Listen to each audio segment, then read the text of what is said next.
Welcome. If you want to make sure you never miss a message request on Instagram while using your PC, this step-by-step guide is for you.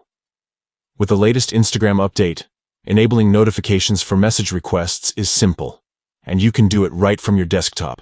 Let's get started. First, open the Instagram app on your PC and log into your account. Once you're in, look to the menu on the left side of your screen. Here, you'll see several icons. Click on your profile icon. It's usually your profile picture or a silhouette at the bottom of the menu. After entering your profile, look for the notifications option in the menu. Click on it to open up your notification settings. This is where you can control all the alerts and updates you receive from Instagram directly on your computer. Inside the notifications section, find and select Push Notifications.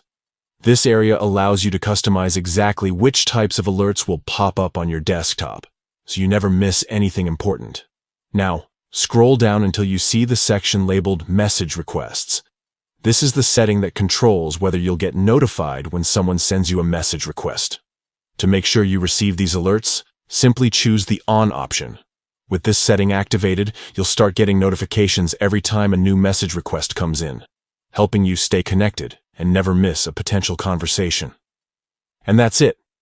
You've now enabled notifications for message requests on Instagram using your PC. With these settings in place, you'll always be informed when someone tries to reach out, even if you're away from your phone. If you ever want to adjust your notification preferences, just return to the same settings menu and make any changes you need. Enjoy staying up to date and connected with your Instagram community right from your desktop.